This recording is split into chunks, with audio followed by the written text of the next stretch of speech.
ദൈവത്തോട് ഓരോ വചന പ്രഘോഷണവും കൊണ്ട് ഉദ്ദേശിക്കുന്നത് ദൈവത്തിൻ്റെ മക്കൾ ദൈവത്തോട് ഒരു ദിവസം കൂടി വളരാൻ വേണ്ടിയാണ്. Faith grows according to the chronological ages. ഫെയ്ത്തിനോടൊരു പ്രത്യേകത, നമ്മുടെ ഈ സാധാരണ കലണ്ടർ ദിവസമില്ലേ, ക്രോണോളജിക്കൽ ഡേയ്സ്, ഈ കലണ്ടർ ഡേയ്സിനെ വരെ എങ്കിലും അത്രയും അപ്ഡേഷൻ നമ്മുടെ വിശ്വാസത്തിൽ ഉണ്ടായാലേ നമ്മൾ തോക്കാതിരിക്കത്തുള്ളൂ. അച്ഛൻ പറഞ്ഞ മനസ്സിലായില്ലേ? വിശ്വാസത്തിൽ നമ്മൾ തോക്കാതിരിക്കണമെങ്കിൽ നമ്മളുടെ faith up to the mark calendar days എങ്കിലും ആയിട്ട്, ഇപ്പം നിങ്ങൾക്ക് 34 വയസ്സുണ്ടെങ്കിൽ 34 വയസ്സിൻ്റെ ആ വിശ്വാസം നിങ്ങൾക്കുണ്ടാകണം. ഇനി ഫെയ്ത്തിൻ്റെ ഒരു പ്രത്യേകത, ചിലർക്ക് 34 വയസ്സേ ഉള്ളെന്ന് വിചാരിക്കുക, പക്ഷെ അവർക്ക് 60 വയസ്സിൻ്റെ ഫെയ്ത്ത് ഉണ്ടാകും. ഫെയ്ത്തിന് അങ്ങനെ ഒരു ഗുണമുണ്ട്. ഫെയ്ത്ത് ആർജിക്കുന്നതനുസരിച്ച് വിശ്വാസം അറിയാമല്ലോ. വിശ്വാസം എങ്ങനെയാണ്? ഇപ്പം നമ്മുടെ ശരീരം എങ്ങനെയാണ് ശരീരം വളരുന്നത്? Body grows by eating bodies. ശരീരം മറ്റ് ശരീരങ്ങളെ ഭക്ഷിച്ചാണ് നമ്മുടെ ശരീരം വളരണത്, അല്ലേ? മത്സ്യത്തിൻ്റെ ശരീരം നമ്മൾ ഭക്ഷിക്കും, പയറ്, അല്ലേ, അരി, എല്ലാം ഒരു ശരീരമാണ്. അഗ്രികൾച്ചർ ബോഡീസ് എല്ലാം ഞാറിൻ്റെ ശരീരമാണ് നെല്ലെന്ന് പറയണത്. അപ്പോൾ ഇത് ഭക്ഷണം ചോറ് കഴിച്ചിട്ടാണ് നമ്മൾ അതിൻ്റെ കാർബോഹൈഡ്രേറ്റ് എടുത്ത് നമ്മൾ വളരും. പയറാണെങ്കിൽ പ്രോട്ടീൻ എടുത്ത് വളരും.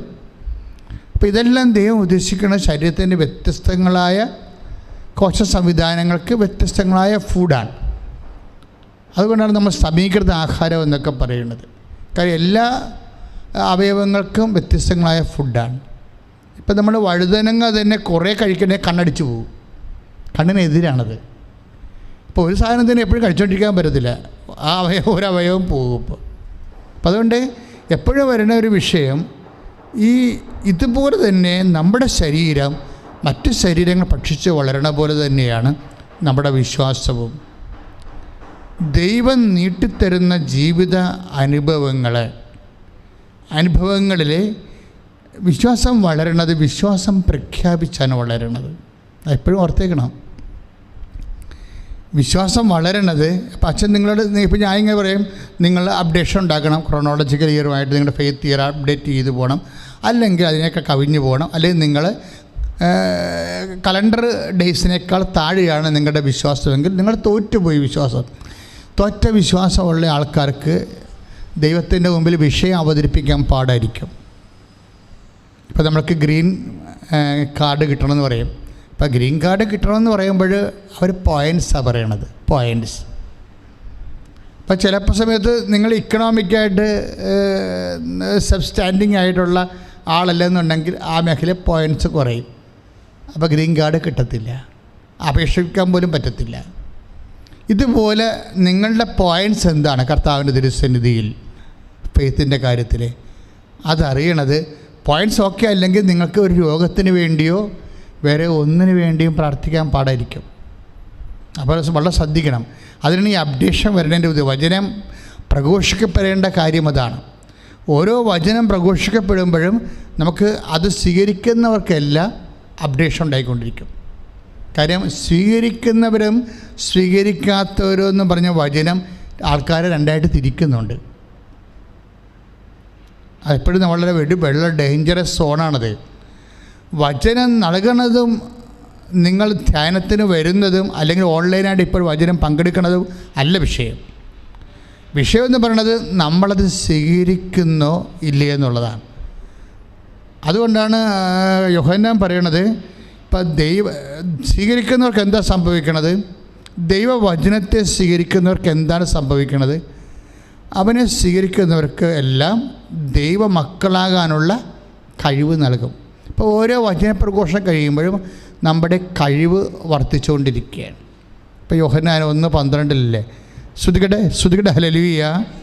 Hallelujah hallelujah hallelujah. കരങ്ങൾ ഉയർത്തിക്കൊണ്ട് ശക്തമായി സ്തുതിക്കട്ടെ. ഹല്ലേലൂയ ഹല്ലേലൂയ ഹല്ലേലൂയ. യേശുവേ, ഞങ്ങൾ അങ്ങേ ആരാധിക്കുന്നു, സ്തുതിക്കുന്നു. കർത്താവേ, ഞങ്ങളുടെ ജീവിതം മുഴുവനായി സമർപ്പിച്ച് പ്രാർത്ഥിക്കുന്നു. ഹല്ലേലൂയ ഹല്ലേലൂയ ഹല്ലേലൂയ. യേശുവേ, ആശീർവദിക്കണമേ. ഹല്ലേലൂയ. പരിശുദ്ധ പരമദിവ്യകാരുണ്യത്തിന് ആരാധനയും സ്തുതിയും പുകഴ്ചയും ഉണ്ടായിരിക്കട്ടെ. ഇതാണ് സംഭവിക്കുന്നത്. പ്രോസസ്സിങ് മനസ്സിലാക്കണം. അതായത് ഇപ്പോൾ യോഹന്നാൻ ബൈബിൾ തുടങ്ങണേ എങ്ങനെയാണ്? യോഹന്നാൻ 1:1 ആദിയിൽ വചനം ഉണ്ടായിരുന്നു, വചനം ദൈവത്തോടുകൂടി ആയിരുന്നു, വചനം മാംസമായി നമ്മുടെ ഇടയിൽ വസിച്ചു. അപ്പോൾ 1:14 വരും. അപ്പോൾ ഈ വചനത്തെ സ്വീകരിക്കുന്നവർക്ക്, കർത്താവിനെ അല്ലെങ്കിൽ കർത്താവിൻ്റെ വചനത്തെ സ്വീകരിക്കുന്നവർക്ക് എന്ത് സംഭവിക്കുന്നു? ഓരോ ദിവസവും വചനം സ്വീകരിക്കുന്നവർക്ക് എന്താ? അപ്പോൾ നിങ്ങൾ ഓർക്കും ഞങ്ങൾ കാറ്റഗിസം പഠിച്ചാൽ പോരെ. ചില ആൾക്കാർ എന്നോട് പറയും, അച്ഛാ ഞങ്ങൾ നല്ല ക്രിസ്ത്യാനികളാണ്, ഇടവകയിലൊക്കെ കുർബാനയ്ക്ക് പോകുന്നുണ്ട്, കുർബാന കൂടുന്നുണ്ട്, പ്രാർത്ഥിക്കുന്നുണ്ട്, കുടുംബ പ്രാർത്ഥന നടത്തുന്നുണ്ട്, പിന്നെ എന്താ ഞങ്ങൾക്ക് കുഴപ്പം? നിങ്ങൾക്ക് മൊത്തം കുഴപ്പമാണ്. എന്താ കാര്യം? ഇത് ഏതെങ്കിലും കാലത്ത് ജ്ഞാനസ്നാനം സ്വീകരിച്ചിട്ട് അതിൻ്റെ ഞായറാഴ്ച കുർബാന പങ്കെടുത്ത് വളരണ ഒരു ജീവിതമല്ല ഇത്. ഇത് കപ്പാസിറ്റി ഉണ്ട്, ഇതിന് കഴിവെന്ന് പറയും. എന്ന് വെച്ച് കഴിഞ്ഞാൽ ഈ ഇങ്ങനെയെല്ലാം നമ്മളിപ്പോൾ ജ്ഞാനസ്നാനപ്പെട്ടതും സ്ഥൈര്യലേപനം സ്വീകരിച്ചതും അല്ലെങ്കിൽ ഓരോരുത്തർ വിവാഹമെന്ന കുദാശയോ തിരുപ്പട്ട കുദാശയോ ഒക്കെ സ്വീകരിച്ചെങ്കിലും ഇതിൻ്റെ സ്വീകരിച്ചതിൻ്റെ ദൈവവിളിക്ക് അനപേക്ഷണീയമായിട്ടുള്ള ആനുപാതികമായിട്ടുള്ള വളർച്ച അത് കൈവരിക്കുന്നത് വചനം സ്വീകരിക്കുന്നതിലൂടെയാണ്. അതുകൊണ്ടാണ് യോഹന്നാൻ 1:12 പറയും. എന്താ പറയണത്? ഏറ്റു പറഞ്ഞ്, തന്നെ സ്വീകരിച്ചവർക്കെല്ലാം ഒന്നിന് പറഞ്ഞേ, തന്നെ സ്വീകരിച്ചവർക്കെല്ലാം ദൈവമക്കളാകാനുള്ള കഴിവ് നൽകി. അപ്പോൾ കഴിവാണ് പ്രശ്നം. ഒരു വിശ്വാസിയെ സംബന്ധിച്ചിടത്തോളം അവൻ്റെ കഴിവ് വർദ്ധിപ്പിക്കണം. ഓരോ സമയത്തും അവൻ്റെ കഴിവ് വർദ്ധിക്കണം, ഓരോ ദിവസവും. എന്തിനുള്ള കഴിവാണ്? ദൈവമക്കളാകാനുള്ള കഴിവാണ്. അപ്പോൾ ഈ കഴിവ് ഇപ്പോൾ കഴിഞ്ഞ കൊല്ലം നിങ്ങൾ ഇപ്പോൾ കൊറോണ ബാധിച്ചെന്നും പറഞ്ഞുകൊണ്ട് കുറേ ആൾക്കാർ ഇനി പള്ളി അടച്ചിട്ടിരിക്കുകയല്ലേ, അപ്പോൾ ഇനി പള്ളി തുറക്കുമ്പോൾ കുർബാന കൂടിയാൽ മതിയല്ലോ. ചില ആൾക്കാർ കുമ്പസാരിക്കണത്, അയ്യോ പള്ളി അടച്ച് കൊറോണ അല്ലേ, എങ്ങനെ കുമ്പസാരിക്കണത്? അപ്പോൾ ഇങ്ങനെ നമ്മൾക്ക് തട്ടാമുട്ടി ക്രിസ്ത്യാനിയെ സംബന്ധിച്ചിടത്തോളം ഇങ്ങനെ ഓരോ വകുപ്പുകളാണ് അവനെ തീരുമാനിക്കുന്നത്. കാര്യം ഇതെന്ന് പറയുന്നത് ഒരു ടെസ്റ്റിംഗ് ടൈമാണ്. ഈ ടെസ്റ്റിംഗ് ടൈമിൽ തന്നെ ഈ കൊറോണയുടെ ഒറ്റ കുർബാനയും മുടക്കാത്ത ആൾക്കാരുണ്ട്. സഭയിൽ ഒരു കുർബാനയും മുടക്കാത്ത ആൾക്കാരുണ്ട്. ഈ കാര്യം ഇന്നിപ്പോൾ എൻ്റെ ഈ വിജയകുമാർ എന്ന് പറയുന്ന എൻ്റെ സഹപ്രവർത്തകൻ എന്നെ വിളിച്ചു. അപ്പോൾ എന്നോട് ചോദിച്ചു, അച്ഛാ ഇന്നത്തെ ദിവസം അറിയാമെന്ന് ചോദിച്ചു. ഞാൻ പറഞ്ഞ് ഇന്ന് ആദ്യ ചൊവ്വാഴ്ച അല്ല അച്ഛാ, ഇന്ന് എൻ്റെ ഫീസ്റ്റാണെന്ന് പറഞ്ഞു. അപ്പോൾ ഞാനോർത്ത് ശരിയാണില്ല, ഇന്ന് വിജയകുമാറിൻ്റെ ഫീസ്റ്റാണ്. എന്താ കാര്യത്തിൽ വിജയകുമാർ ജ്ഞാനസ്നാനപ്പെട്ടപ്പോൾ സ്വന്തമായിട്ട് എടുത്ത പേരാണ് മാത്യു. ബ്രദർ മാത്യു വിജയകുമാർ എന്നാണ്. മാത്യു ആരാണ്? ബിസിനസ്സുകാരനാണ്. ബൈബിളിലെ ബിസിനസ്സുകാരനാണ് മാത്യു. പുള്ളിക്കാരൻ ബിസിനസ്സുകാരനായതുകൊണ്ട് പുള്ളി സ്വന്തമായിട്ട് തനിക്ക് പറ്റിയൊരു വിശുദ്ധനെ എടുത്തതാണ്. പക്ഷേ വെറുതെ ഭംഗിക്കെടുത്തതല്ല. ആ മനുഷ്യന് ഇന്ന് സെൻറ്റ് മാത്യുവിൻ്റെ ഫീസ്റ്റ്, അതാണ് അച്ഛൻ ചുവപ്പൊക്കെ കൊടുത്ത് കുർബാനയിലേൻ്റെ കാര്യം അതാണ്. ജോസഫിളെല്ലാം ചുവപ്പല്ലേ, സെൻറ്റ് മാത്യു രക്തസാക്ഷിയാണ്. പക്ഷെ അങ്ങേർക്കറിയാം എന്താണ്, അങ്ങേര് സെൻറ്റ് മാത്യുവിൻ്റെ പേരുകാരനാണ് എന്ന്. അതുകൊണ്ട് തന്നെ അപ്പോസ്തല വിഷയങ്ങൾ ഡോക്യുമെൻ്റ് ചെയ്യേണ്ടത് ഒരു ഡ്യൂട്ടിയാണ് അദ്ദേഹം എടുത്തത്. അദ്ദേഹം ഇന്ന് വരെയുള്ള ദൈവാനുഭവങ്ങളെല്ലാം ഡോക്യുമെൻ്റ് ചെയ്തിട്ടുണ്ട്. സെൻറ്റ് മാത്യുവിനെ പോലെ ഇന്ന് വരെയുള്ള ദൈവാനുഭവങ്ങളെല്ലാം. ഈ മനുഷ്യൻ ഈ 1.5 കൊല്ലമായിട്ട് പള്ളി അടച്ചിട്ടിട്ടും അങ്ങേര് കുർബാന സ്വീകരിക്കാത്ത ദിവസമില്ല. അതാണ് പ്രശ്നം. ചില അച്ഛന്മാർ കുർബാന എല്ലാ ദിവസവും ഉണ്ട് കൊറോണയ്ക്ക്, അതിനെക്കുറിച്ച് ഞാനൊന്നും പറയണില്ല. പക്ഷേ ഈ വിജാതീയനായ മനുഷ്യൻ വിശ്വാസം സ്വീകരിച്ചിട്ട് ഇന്ന് വരെ കൊറോണയ്ക്ക് കുർബാന കൂടാത്ത ദിവസം മാത്രമല്ല, കുർബാന സ്വീകരിക്കാത്ത ദിവസമില്ല. ഇതാണ് വിഷയം. നമ്മളിങ്ങനെയുള്ള ആൾക്കാരുടെ കൂടെയാണ് നമ്മൾ കർത്താവിനെ കണ്ടുമുട്ടുകയാണെങ്കിൽ പണിയായിരിക്കും. കാര്യം എന്താണ്? അവർ വിശ്വാസത്തിന് സത്യസന്ധമായ രീതിയിലാണ് മറുപടി പറയണത്. വളരെ സീരിയസ് ആയിട്ട് എല്ലാ കാര്യത്തിലും വിജിലൻ്റാണ് ആ വിഷയത്തിനെ. അപ്പം അതുകൊണ്ട് ഈ വിശ്വാസത്തെ, വചനത്തെ സ്വീകരിക്കുന്നതനുസരിച്ച് ഇപ്പം ഞാനും ഈ മനുഷ്യനും കൂടി പല സ്ഥലങ്ങളിൽ പോയിട്ടുണ്ട്. ഒത്തിരി സ്ഥലങ്ങളിൽ തീർത്ഥയാത്രക്ക് പോയിട്ടുണ്ട്. ആ സമയങ്ങളെല്ലാം എന്നോട് വചനങ്ങളെക്കുറിച്ച് ചോദിക്കും. ഞാൻ 1.5 മണിക്കൂർ, 3 മണിക്കൂർ, 6 മണിക്കൂർ വരെ പുള്ളിയോട് വചനം സംസാരിച്ചിട്ടുണ്ട്. ഒറ്റ മുറി ഇരുന്ന്, ട്രെയിനിൽ ഇരുന്ന്, അതുപോലെ തന്നെ കാറിലിരുന്നൊക്കെ. അപ്പോൾ എന്ത് കൊതിയോട് കൂടിയാണ് ഈ മനുഷ്യൻ വചനം സ്വീകരിക്കുന്നത്. അപ്പോൾ എനിക്കതിൻ്റെ അത് തോന്നണതേ, ഇപ്പോഴും അദ്ദേഹത്തിന് സ്വന്തമായിട്ട് കൂട്ടായ്മ ഉണ്ട്. അങ്ങേരാണ് എന്നോട് പറഞ്ഞത് ഗൂഗിൾ മീറ്റ് തുടങ്ങാൻ പറഞ്ഞത്. അല്ല, വേറെ ആരും പറഞ്ഞില്ല. അദ്ദേഹമാണ് എന്നോട് പറഞ്ഞത്, അച്ഛൻ ഞാൻ ഗൂഗിൾ മീറ്റ് തുടങ്ങിയിട്ടുണ്ട്, വചനപ്രഘോഷണം ഗൂഗിളിലൂടെ അച്ഛൻ തുടങ്ങാൻ പറഞ്ഞു. അപ്പോൾ ഞാൻ ചോദിച്ചു അതെൻ്റെ പരിപാടി എങ്ങനെയാക്കി ചോദിച്ചപ്പോൾ അദ്ദേഹം എന്നോട് എൻ്റെ വഴി പറഞ്ഞു. അപ്പോഴേ അവരെ സംബന്ധിച്ചിടത്തോളം ഏത് കൊറോണയാണെന്ന് പറഞ്ഞാലും കർത്താവിൻ്റെ കാര്യത്തിൽ, വിശ്വാസത്തിൻ്റെ കാര്യത്തിൽ ഒരു കോംപ്രമൈസുമില്ല. ഇങ്ങനെയുള്ള ഭീഷണി നമ്മുടെ മുമ്പിലുണ്ട്. നമ്മുടെ മുമ്പിലുള്ള ഭീഷണി എന്ന് പറഞ്ഞാൽ ലവ് ജിഹാദോ അല്ലെങ്കിൽ വേറെ എന്തെങ്കിലും ജിഹാദൊന്നും അല്ല. നമ്മുടെ മുമ്പിലുള്ള ഭീഷണി എന്ന് പറയുന്നത് ഇന്നലെ വിശ്വാസം സ്വീകരിച്ചവൻ നമ്മളെക്കാൾ മിടുക്കനായിട്ട് കർത്താവിൻ്റെ ജോലി ചെയ്യുന്നു എന്നുള്ളത് ഒരു ആത്മീയ ഭീഷണിയാണ്. ഇന്നലെയും മെനയെന്നൊക്കെ വിശ്വാസം സ്വീകരിച്ച് വന്നവരെ നമ്മളെക്കാൾ അതിശക്തമായ രീതിയിൽ കർത്താവിൻ്റെ ദൈവമക്കളാകാനുള്ള കഴിവ് നേടിക്കൊണ്ടിരിക്കുന്നു. അതാണ് യോഹന്നാൻ 1:12. എന്താ 1:12 പറയണത്? തൻ്റെ നാമത്തിൽ തന്നെ സ്വീകരിച്ചവർക്കെല്ലാം, ഏറ്റു പറഞ്ഞേ, തൻ്റെ നാമത്തിൽ തന്നെ സ്വീകരിച്ചവർക്കെല്ലാം, എൻ്റെ വചനം സ്വീകരിച്ചവർക്കെല്ലാം, തൻ്റെ വചനം സ്വീകരിച്ചവർക്കെല്ലാം ദൈവമക്കളാകാനുള്ള കഴിവ് നൽകി. അപ്പോൾ ഇത് കഴിവാണ്. കഴിവെന്ന് പറയുമ്പോൾ ഇതിങ്ങനെ കഴിവ് ഓരോരോ ഘട്ടങ്ങളിൽ കഴിവ് വളർന്നുകൊണ്ടേ ഇരിക്കുക. ഓരോരോ കൊല്ലം ചെല്ലും തോറും നമ്മുടെ കഴിവിങ്ങനെ ദൈവതിരുസന്നിധിയിലുള്ള കൃപയുടെ കഴിവ് വളർന്നുകൊണ്ടിരിക്കണം. പ്രാർത്ഥിക്കുക, കർത്താവേ, ഓരോ വചന പ്രഘോഷണം കഴിയുമ്പോഴും വചനപ്രഘോഷത്തിലൂടെ യേശുവിനെ സ്വീകരിച്ചുകൊണ്ട് ദൈവമകളാകാനും ദൈവമകനാകാനുമുള്ള എൻ്റെ കഴിവിനെ അങ്ങ് ഈ നിമിഷം വർദ്ധിപ്പിക്കണമേ. കരങ്ങൾ ഉയർത്തിക്കൊണ്ട് സ്തുതിക്കട്ടെ. ഹല്ലേലൂയ. കർത്താവേ, വചനത്തിൽ വേരൂന്നി വളരാൻ, ദൈവാത്മാവിൽ അഭിഷേകം പ്രാപിക്കാൻ, കർത്താവേ, ദൈവമക്കളുടെ സ്ഥാനത്തേക്ക് ഉയരാൻ ഞങ്ങളെ ശക്തിപ്പെടുത്തണമേ എന്ന് പ്രാർത്ഥിക്കുന്നു. ഉടമ്പടിയിലൂടെ ശക്തിപ്പെടുത്തണമേ എന്ന് പ്രാർത്ഥിക്കുന്നു. ഉടമ്പടി ഏകദിന ഉപവാസ ധ്യാനത്തിലൂടെ ശക്തിപ്പെടുത്തണമേ എന്ന് പ്രാർത്ഥിക്കുന്നു. നേരവും ആരാധനയും സ്തുതിയും പോഴ്ചയുണ്ടായിരിക്കട്ടെ. ഈ വചനത്തെ ഏതവസ്ഥയിലും നമുക്ക് സ്വീകരിക്കാം എന്നാണ് കഴിഞ്ഞ ചൊവ്വാഴ്ച പറഞ്ഞ് അവസാനിപ്പിച്ചത്. നമ്മളുടെ ഏതവസ്ഥയിലും ഈ വചനത്തെ സ്വീകരിക്കാം.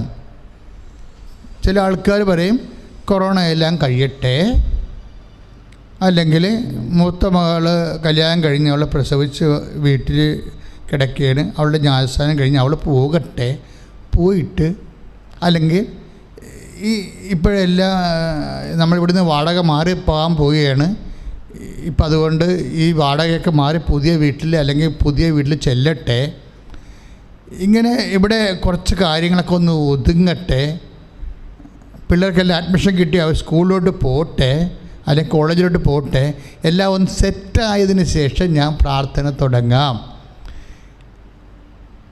അതായത് ഇത് ഒരു ഭയങ്കര അപകടകരമായൊരു തീരുമാനമാണ്.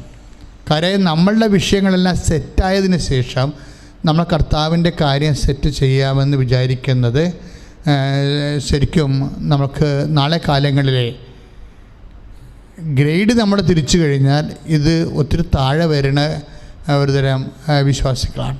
അങ്ങനെയല്ല.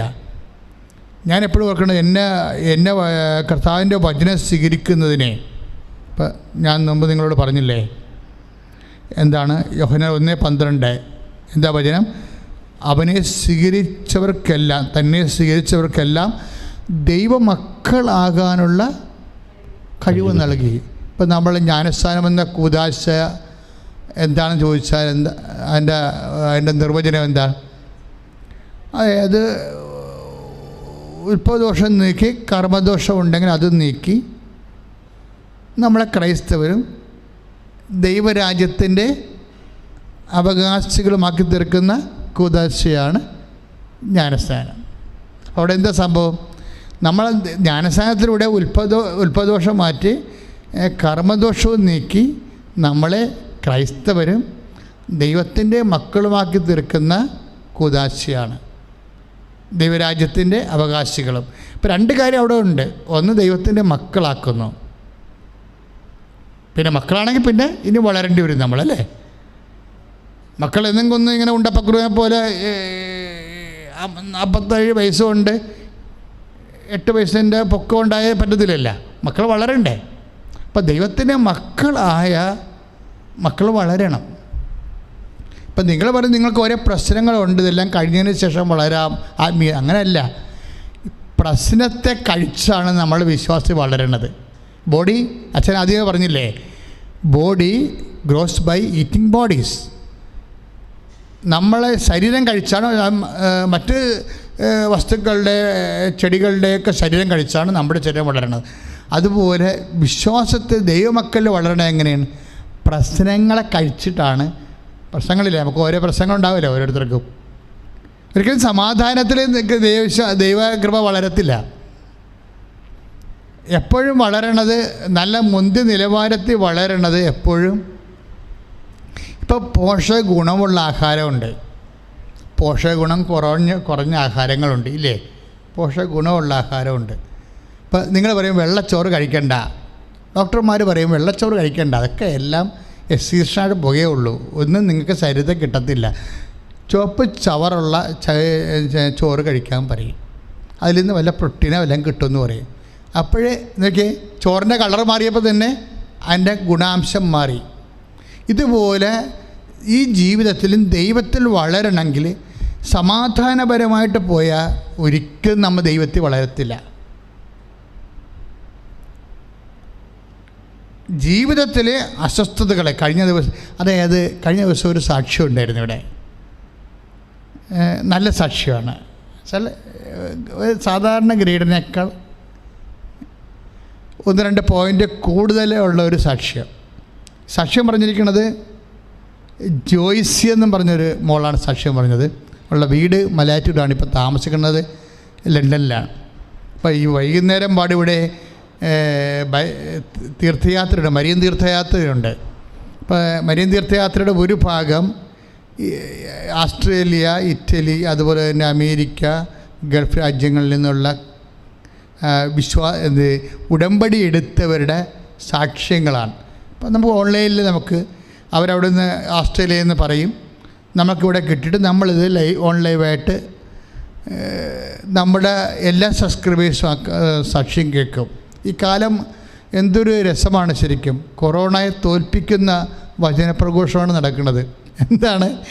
വീട്ടിലിരുന്ന് ലണ്ടനിലും അതുപോലെ തന്നെ ഓസ്ട്രേലിയയിലും വീട്ടിലിരുന്ന് സംസാരിക്കുകയാണ്. ആ സംസാരിക്കുമ്പോൾ അവർ കാണുന്ന കൃപാസന ആൾക്കാരെയിലേട്ടാണ് സംസാരിക്കുന്നത്. അവരെ കാണാം. ഇവരെ നമ്മൾ ട്രാൻസ്മിറ്റ് ചെയ്തിട്ട് ലോകം മുഴുവനും ഇവർ തത്സമയം കാണുകയും. അപ്പോൾ ഓസ്ട്രേലിയ വീട്ടിൽ ഇരുന്ന് സംസാരിക്കുന്ന കാര്യങ്ങൾ അതിന് വിത്ത് കമൻട്രി കൃപാസനത്തിൽ നിന്ന് അവരെ കമൻട്രി സ്വീകരിച്ചിട്ട് സാക്ഷ്യം സ്വീകരിച്ചിട്ട് അതിന് സാക്ഷ്യത്തെ കമൻറ്റ് ചെയ്തിട്ട് വിശ്വാസികൾ കൊടുക്കുകയാണ്. അപ്പോൾ ഈ ജോയ്സ് പറയണത് പറഞ്ഞതാണ്, അവർ ഭർത്താവും ഭാര്യയുണ്ട്, ഇപ്പോൾ 2 കുഞ്ഞുങ്ങളുണ്ട്. അപ്പോൾ ഇവർക്ക് ഒരുമിച്ച് താമസിക്കണം. അതിനുവേണ്ടി അവർ ഭർത്താവിൻ്റെ ജോലി രാജിവെപ്പിച്ചിട്ടാണ് ഈ 2 കുഞ്ഞുങ്ങളുമായിട്ട് ലണ്ടനിൽ പോയിരിക്കുന്നത്.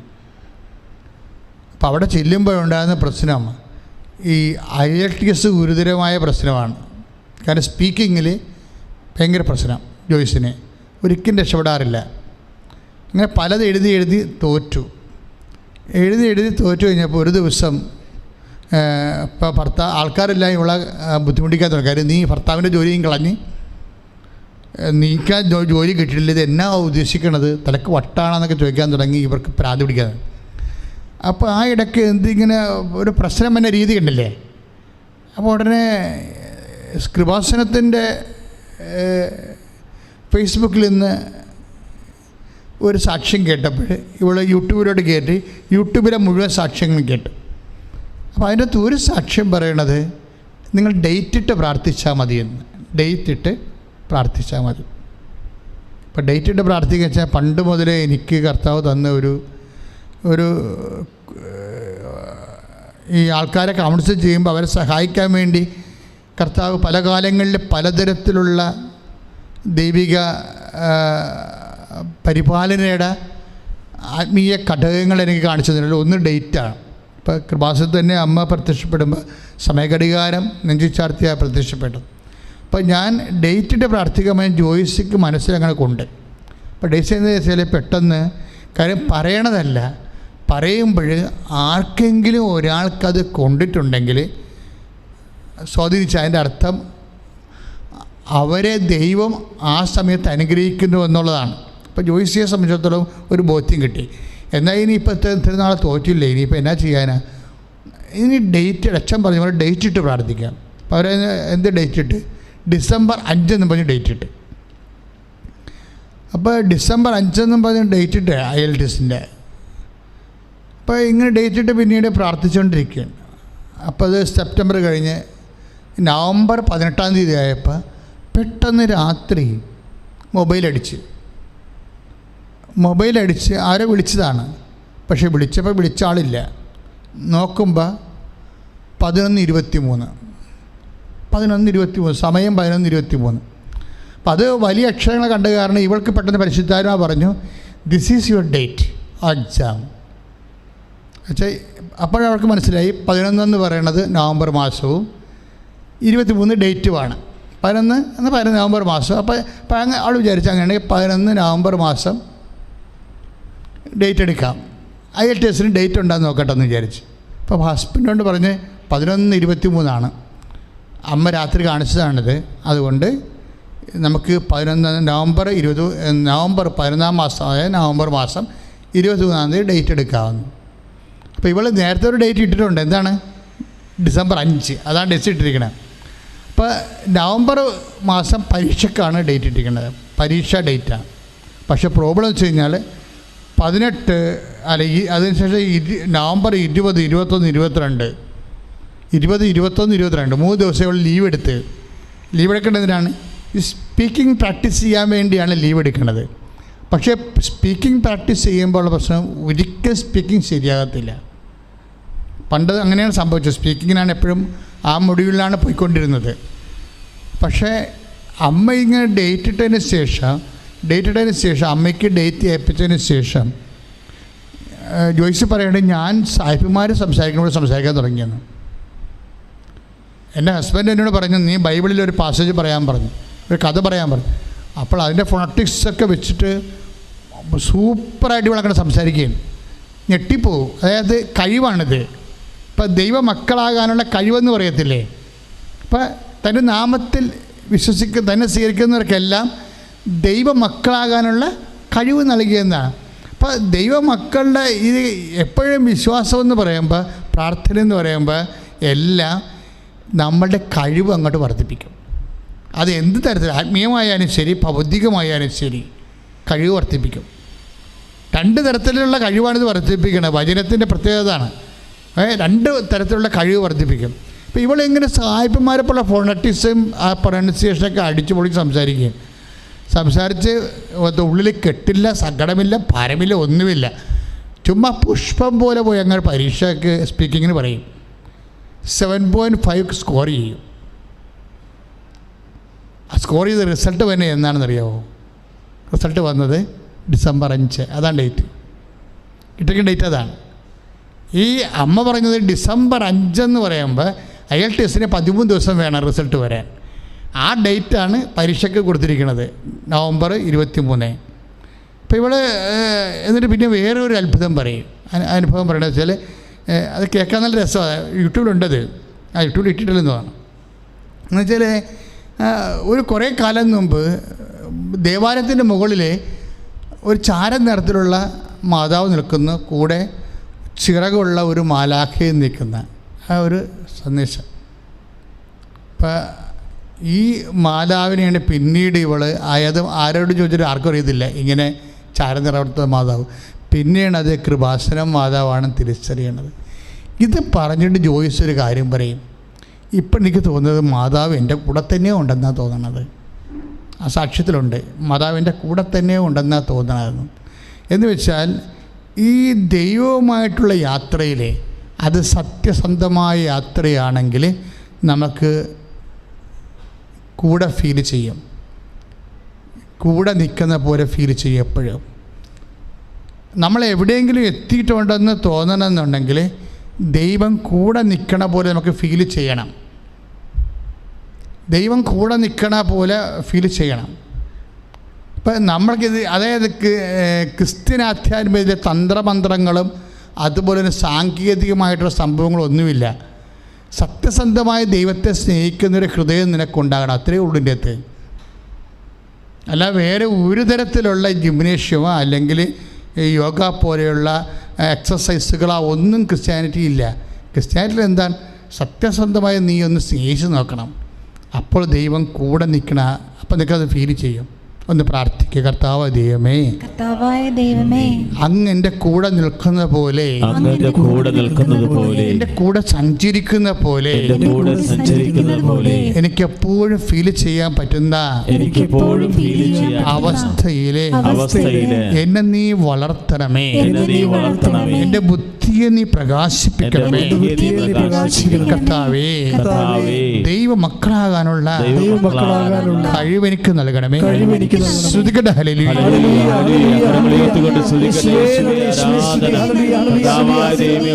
എല്ലാ മക്കളെയും ആശീർവദിക്കണമേ എന്ന് പ്രാർത്ഥിക്കുന്നു. ഓൺലൈൻ ഉടമ്പടി എടുത്ത് പ്രാർത്ഥിക്കുന്ന മക്കളെ സ്പർശിക്കണമേ എന്ന് പ്രാർത്ഥിക്കുന്നു. കർത്താവ് കൂടെ ഉണ്ടാവുക, അതാണ് മോള് അവസാനം പറഞ്ഞത്. കർത്താവിൻ്റെ കൂടെ ഉള്ളതുപോലെ എനിക്ക് ഫീൽ ചെയ്യണമെന്ന് എപ്പോഴും. എൻ്റെ മക്കളെ, അൾട്ടിമേറ്റായിട്ട് വാട്ട് ഈസ് ക്രിസ്ത്യാനിറ്റി, അൾട്ടിമേറ്റായിട്ട് what is heaven, heavenly experience, സ്വർഗത്തിൻ്റെ അനുഭവം എന്ന് പറയണതും ദൈവത്തിൻ്റെ അനുഭവം എന്ന് പറയണതും അടിസ്ഥാനപരമായിട്ട് എന്താണ്? കർത്താവ് കൂടെയുള്ള അനുഭവമാണ്. നമുക്കിങ്ങനെ കുറേ പ്രശ്നങ്ങളൊക്കെ ഉണ്ട്, അതിൻ്റെ എല്ലാം അർത്ഥം എന്താണ്? കർത്താവ് കൂടെ വരാൻ വേണ്ടി ഈ പ്രശ്നം ഉപയോഗിച്ചുകൊണ്ട് കർത്താവിനെ നീ ചേർത്ത് നിൽക്കാൻ വേണ്ടി, കർത്താവിനോട് നിന്നെ ചേർപ്പിക്കാൻ വേണ്ടിയുള്ള ദൈവത്തിൻ്റെ പരിപാലനയാണതെല്ലാം. ഞാൻ അങ്ങനെ ഓർക്കിയിരുന്നേ, ഈ നല്ല കള്ളനോട് ഈശോ എന്നാ പറഞ്ഞത്? നല്ല കള്ളനോടെ ഈശോ എന്നാ പറഞ്ഞത്? നീ എൻ്റെ കൂടെയുണ്ടാകും. എന്നാ ഒരു വർത്തമാനമാണ്. നമ്മളെ വിശുദ്ധ ലുക്കായുടെ സുവിശേഷം 23:42 വചനങ്ങളല്ലേ? നീ എൻ്റെ കൂടെയുണ്ടാകും. സ്വർഗമെന്ന് പറയണത് എന്താണ്? നമുക്ക് സ്വർഗത്തെക്കുറിച്ച് ഫണ്ടാസ്റ്റിക്കായിട്ട് അങ്ങനെ ഒരു എന്താണ് സർക്കാസ്റ്റിക്കായിട്ടുള്ള യാതൊരു സങ്കല്പങ്ങളുമില്ല. വളരെ സിമ്പിൾ സങ്കല്പങ്ങളേ ഉള്ളൂ സ്വർഗത്തെക്കുറിച്ച്. ക്രിസ്ത്യാനിറ്റിയിലെ സ്വർഗത്തെക്കുറിച്ചുള്ള സങ്കല്പങ്ങൾ വളരെ കൃത്യമാണ്. എന്താണ്? സ്വർഗത്തിൽ എന്തുണ്ടാകത്തില്ലെന്നല്ല, ഒരു കാര്യം കർത്താവ് അഷ്വർ ചെയ്തിട്ടുണ്ട്, Jesus will be with U. പറഞ്ഞ മനസ്സിലായില്ലേ? സ്വർഗത്തിനെക്കുറിച്ച് നമുക്ക് സർക്കാസ്റ്റിക്കായിട്ടുള്ള സങ്കല്പങ്ങളൊന്നുമില്ല. നമുക്ക് വളരെ കാതലായിട്ടുള്ള ഒരു കാര്യം മാത്രം. എന്താണ്? സ്വർഗത്തിൽ Jesus will be with us. അത് കള്ളനോടും പറഞ്ഞവൻ, നീ എൻ്റെ കൂടെയുണ്ടാകും. ശ്രുതികട്ടെ ഹല്ലേലൂയ. Hallelujah hallelujah hallelujah. കരങ്ങൾ ഉയർത്തിക്കൊണ്ട് സ്തുതിക്കട്ടെ കർത്താവായ ദൈവമേ. ഒരുപാട് ഈശോയെ ആരാധന. ലൂക്കാസ് വിശേഷം 23:42. Hallelujah hallelujah hallelujah hallelujah hallelujah. കർത്താവേ നീ എൻ്റെ കൂടെ ഉണ്ടാകും. ആ വിശ്വാസത്തിൽ ഞങ്ങൾ സ്തുതിക്കുന്നു കർത്താവേ. ഉടമ്പടി പരിശുദ്ധ പരമദിവ്യകാരുണ്യത്തിന് നേരവും ആരാധനയും സ്തുതിയും പുകഴ്ചയും ഉണ്ടായിരിക്കട്ടെ. പരിശുദ്ധ പരമദിവ്യകാരുണ്യത്തിന് നേരവും ആരാധനയും സ്തുതിയും പുകഴ്ചയും ഉണ്ടായിരിക്കട്ടെ. അപ്പോൾ നമ്മൾ നല്ല കള്ളനോട് പോലും ഈശോ പറഞ്ഞ ഏറ്റവും അവസാനം മാനസാന്തരപ്പെട്ട ഒരാളാണ് പുള്ളിക്കാരൻ, അല്ലേ? കർത്താവിൻ്റെ ഈ ഭൂമിയിലുള്ള തിരുഭാവത്തിന് അല്ലെങ്കിൽ കർത്താവിൻ്റെ ഭൂമിയിലുള്ള ട്രാൻസ്ഫിഗറേഷൻ, കുരിശിൽ സംഭവിക്കുന്ന ട്രാൻസ്ഫിഗറേഷൻ്റെ മുന്നാസ്വാദനമാണ് താബോറിൽ സംഭവിക്കുന്നത്. അപ്പോൾ കർത്താവ് ദൈവികമായ ശരീരത്തിലേക്ക് ആവഹിക്കപ്പെടുന്നതിന് മുമ്പ് ലാസ്റ്റ് മൊമെൻറ്റിലേക്ക് ഓടി അവസാനം 11-ാമത്തെ മണിക്കൂറിൽ ഓടി വന്നിട്ട് മാനസാന്തരപ്പെട്ട മനുഷ്യനാണ് ഈ നല്ല കള്ളൻ. അവനോട് കർത്താവ് ഒരു വാക്കാണ് പറഞ്ഞത്. ഒരു സുവിശേഷം മുഴുവനും ആ വാക്കിലുണ്ട്. എന്താണ്? Today you will be with me in paradise. അതാണ് വാക്ക്. 23:42 വിശുദ്ധ ലൂക്കായുടെ സുവിശേഷം എന്താണ്? ഇന്ന് നീ എന്നോടുകൂടെ പർദീസയിലായിരിക്കും. അപ്പോൾ സ്വർഗം എന്ന് പറയണത് എന്താണെന്ന് ഈശോ ഡിഫൈൻ ചെയ്ത് വളരെ വ്യക്തമായ രീതിയിൽ വാട്ട് ഇസ് ഹെവൻ ഈശോ പറഞ്ഞു. എന്താണ്? ഞാൻ അവിടെ ഉണ്ടാകും. എങ്ങനെയുള്ള ഞാനാണ്? മരിച്ചുയർത്തെഴുന്നേറ്റ് നിനക്ക് നിത്യജീവൻ നൽകി മരണത്തിൻ്റെയും ജീവൻ്റെ മേൽ കർത്താവായി ഞാൻ. സ്തുതിക്കട്ടെ ഹല്ലേലൂയ. യേശുവേ സ്തോത്രം. Hallelujah hallelujah. കരങ്ങൾ ഉയർത്തിക്കൊണ്ട് സ്തുതിക്കട്ടെ ഹല്ലേലൂയ.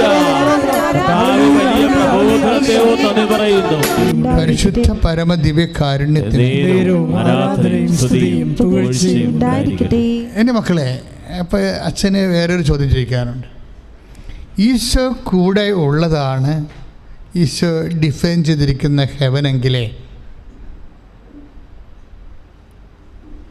ഈശോ ഈ ഭൂമിയിൽ നമ്മുടെ കൂടെയുള്ള എക്സ്പീരിയൻസ് തന്നെയാണ് സ്വർഗം എന്ന് പറയണത്. ഈശോ എപ്പോൾ കൂടെയുണ്ട് അപ്പോഴൊക്കെ ഹെവനാണ്, നമുക്ക് സ്വർഗമാണ്. ഈശോ എപ്പോഴെല്ലാം നമ്മുടെ കൂടെയുള്ളതായിട്ട് ഫീൽ ചെയ്യുന്നു, അപ്പോൾ we are in heaven. Eesho എപ്പോഴെല്ലാം നമ്മുടെ കൂടെയുള്ളതാണ്. ഇപ്പോൾ ജോയ്സി എന്താ പറഞ്ഞത്? കർത്താവ് കൂടെയുള്ള പോലെ തോന്നണമെന്ന് എപ്പോഴും ആണേ. അതുകൊണ്ടുണ്ടാകുന്ന, അതായത് കർത്താവ് കൂടെയുണ്ട്. ഇപ്പം ഈ ഉടമ്പടിയുടെ ഉദ്ദേശം എന്താ? ഇപ്പോൾ നമുക്ക് അമ്മ മാതാവ് പ്രത്യക്ഷീകരണത്തിൻ്റെ ഭാഗമായിട്ട് തന്ന ഉടമ്പടിയാണ്. ഉടമ്പടിയുടെ ഉദ്ദേശം എന്താണ്? ദൈവിക ഉദ്ദേശം. കൃപാസനത്തിന് ഒരു ഉദ്ദേശമില്ല ഉടമ്പടിയുമായിട്ട്. ദൈവം തന്ന പ്രാർത്ഥനയ്ക്ക് ദൈവത്തിനാണ് ഉദ്ദേശം. എന്താ ഉദ്ദേശം? നമ്മളുടെ കൂടെ. ഇപ്പോൾ ഉടമ്പടി ചെയ്ത മോസസിനോട് എന്താ പറഞ്ഞത്? I will be with U. ഞാൻ നിൻ്റെ കൂടെ ഉണ്ടാകും. ഉടമ്പടി ചെയ്ത എബ്രാഹത്തിനോട് എന്താ പറയണത്? നീ എൻ്റെ മുമ്പാകെ നിൽക്കുക, വിശുദ്ധനാവുക. ഉടമ്പടി ചെയ്ത ഈശോ ശിഷ്യന്മാരോട് എന്താ പറഞ്ഞത്? I will be with you unto the last. എല്ലാം I will be with you. എല്ലാം ദൈവം നമ്മുടെ കൂടെയാണ്. അബ്രാഹത്തിനോടായാലും മോസസിനോടായാലും ഈശോ വന്നപ്പോഴായാലും ഉടമ്പടിയുടെ ഉദ്ദേശം എന്താണ്? ദൈവം നമ്മുടെ കൂടെ. പ്രാർത്ഥിക്കുക, കർത്താവേ ഞങ്ങൾ ചെയ്ത ഉടമ്പടിയിലൂടെ അങ്ങ് ഞങ്ങളുടെ കൂടെ അധിവസിക്കുന്നത് അനുഭവിക്കുവാൻ ആന്തരിക ഇന്ദ്രിയങ്ങൾക്ക് അഭിഷേകം നൽകണമേ. ശ്രദ്ധിക്കട്ടെ.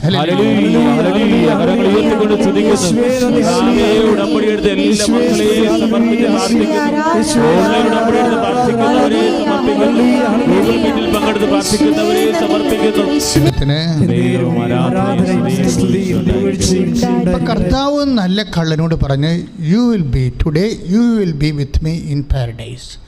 നീ എൻ്റെ കൂടെ സ്വർഗത്തിലായിരിക്കുമെന്ന് പറഞ്ഞു.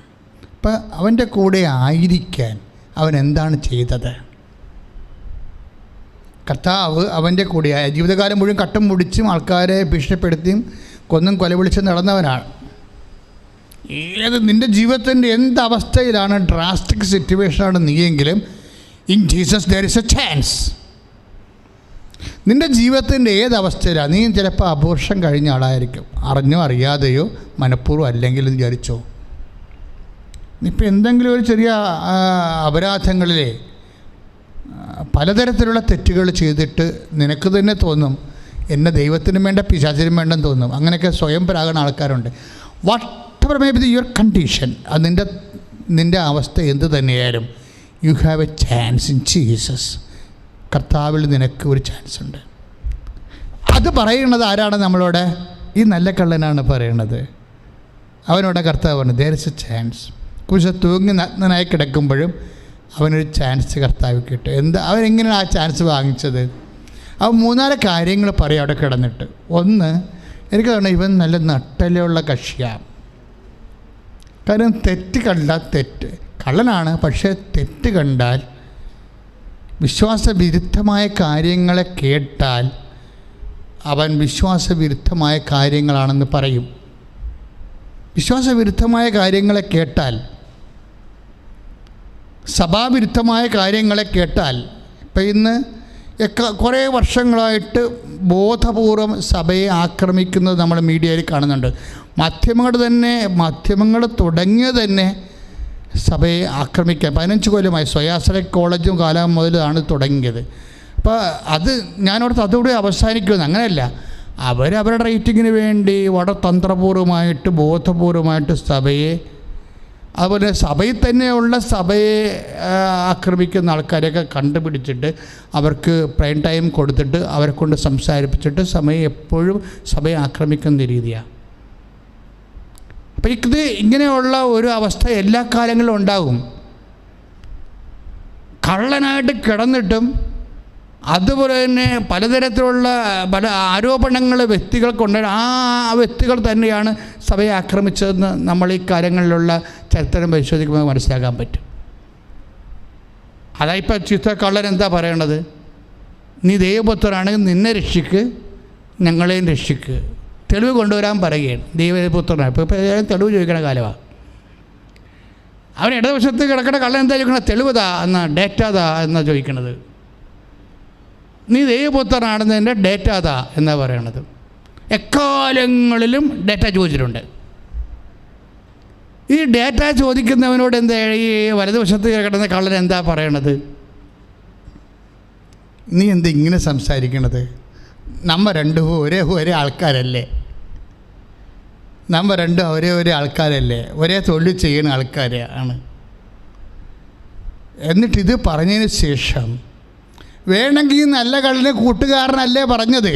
ഇത്രയും നാളെ കൂടെ കക്കാൻ വേണ്ടി കൂടിയ ആളല്ലേ പറഞ്ഞത്? അവരിങ്ങനെ കടന്ന് പറയുമ്പോൾ മിണ്ടാണ്ടിരിക്കാൻ വരുന്നത് ഈ നല്ല കള്ളന്. എത്രയോ ക്രിസ്ത്യാനികളാണ് മിണ്ടായിരിക്കണത്. സഭയ്ക്കെതിരെ എന്തെല്ലാം പ്രശ്നങ്ങൾ ഉണ്ടായിട്ട് ഇവിടെ എത്രയോ ക്രിസ്ത്യാനികളാണ് തലേ തുണിയിട്ട് നടക്കണത്.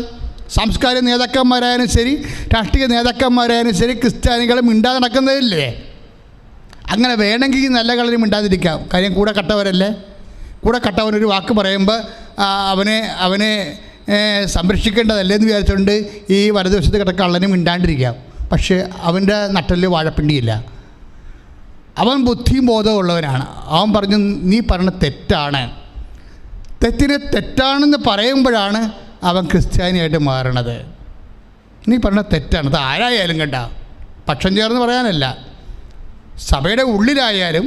പക്ഷേ സഭയുടെ ഉള്ളിലായാലും നമ്മളെപ്പോഴും ശ്രദ്ധിക്കേണ്ടത്, സഭയുടെ ഉള്ളിൽ തെറ്റുകളുണ്ടെങ്കിൽ സഭയുടെ ഉള്ളിൽ തന്നെയാണ്. ഇപ്പോൾ നമ്മുടെ വീട്ടിലൊരു തെറ്റുണ്ടായി, നമ്മുടെ വീട്ടിലൊരു തെറ്റുണ്ടെങ്കിൽ എന്താ ചെയ്യേണ്ടത്? ഇപ്പോൾ ഈ സഭയെ വിമർശിക്കുന്ന ആൾക്കാരല്ല, അവരുടെ സ്വന്തം ബന്ധുക്കളുള്ള ആൾക്കാരല്ല, എന്തെങ്കിലും അപരാധങ്ങൾ പെട്ടിട്ടുണ്ടെങ്കിൽ അവർ പറഞ്ഞു നടക്കുക പുറത്ത്? ഇല്ല, അവരത് ഒതുക്കി അങ്ങോട്ട് തെറ്റുണ്ടാക്കാത്ത രീതിയിൽ, ഇനി ആവർത്തിക്കാത്ത രീതിയിൽ ശാസിച്ചും പ്രാർത്ഥിച്ചും അവരെ മാറ്റും. അതുപോലെയാണ് സഭയുടെ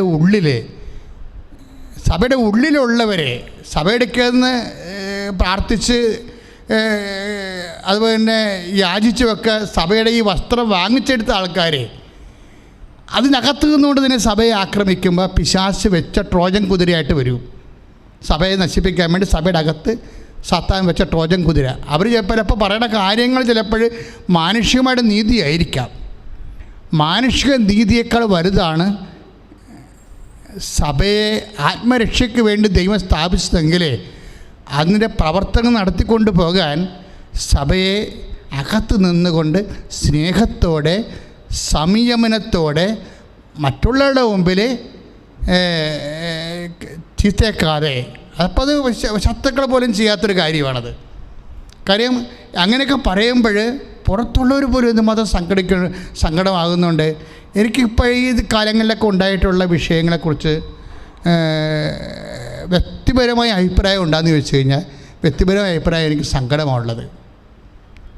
എന്താ സങ്കടം എന്ന് വെച്ച് കഴിഞ്ഞാൽ, സഭ അതിൻ്റെ വിശുദ്ധി, അതിൻ്റെ സാമൂഹ്യ പ്രതിബദ്ധത, അതിൻ്റെ മറ്റു മനുഷ്യരോടുള്ള സഹജീവിയോടുള്ള സഹഭാവന, അതിൻ്റെ കാരുണ്യം, ഇങ്ങനെ ഒത്തിരിയേറെ ദൈവിക പുണ്യങ്ങളുള്ളൊരു സഭയാണിത്. ഞാൻ 45 കൊല്ലമായി സഭയിൽ വർക്ക് ചെയ്യണത്. അപ്പോൾ ഈ കാലങ്ങളിലെല്ലാം സഭയെക്കുറിച്ച് മറ്റുള്ളവർക്ക് അങ്ങനെ ഒരു എത്ര പുറത്തിങ്ങനെ വിമർശിക്കുമ്പോൾ അവർ ഉള്ളിൽ പറയും ഈ സംവിധാനം സഭ നല്ലതാണെന്ന് പറയും. അപ്പം അങ്ങനെ ഒരു സഭയെക്കുറിച്ച് നല്ല അഭിപ്രായം മറ്റുള്ള സഹോദരങ്ങൾ 10,000-കണക്കിന് മനുഷ്യരിൽ ഉള്ളപ്പോൾ നമ്മൾ തന്നെ വ്യത്യസ്തനാകാനോ അല്ലെങ്കിൽ വേറിട്ട് നിൽക്കാനോ അല്ലെങ്കിൽ പ്രവാചകമായ ഉടുപ്പ് സ്വയമെടുത്തണിയാനോ ഒക്കെ നോക്കിയിട്ട് സഭയെയും ക്രിസ്തുവിനെയും സഭയുടെ അധികാര സ്ഥാനങ്ങളെയൊക്കെ കിട്ടുന്ന അവസരങ്ങളെല്ലാം അങ്ങ് വല്ലാത്ത രീതിയിൽ ചിത്തക്കാൻ നോക്കുമ്പോൾ നിങ്ങൾ ദൈവത്തിൻ്റെ തിരുസന്നിധി നിങ്ങളുടെ മനസ്സാക്ഷിയെ ശോധന ചെയ്യണം. വേറെ മനുഷ്യൻ്റെ മുമ്പിലല്ല. മനുഷ്യന് നല്ല വാക്ക് കിട്ടിയിട്ട് മോശം വാക്ക് കിട്ടിയിട്ട് നമുക്ക് കാര്യമില്ല. കുറച്ച് കഴിയുമ്പോൾ എല്ലാം ചത്ത് കെട്ട് പറഞ്ഞ് വിഴിഞ്ഞ് പിരിഞ്ഞു പോകും. പക്ഷേ നാളെ കർത്താവിൻ്റെ തിരുസന്നിധി നിൽക്കുമ്പോൾ നിങ്ങൾ പറയും ഞങ്ങൾ നീതിക്ക് വേണ്ടിയാണ് നിന്നതെന്ന് പറയാം. പക്ഷേ നീതിക്ക് വേണ്ടി നിൽക്കുമ്പോൾ നിങ്ങൾ മാത്രം നിന്നാൽ പോരല്ലോ, സഭ മൊത്തം നിൽക്കണ്ടേ?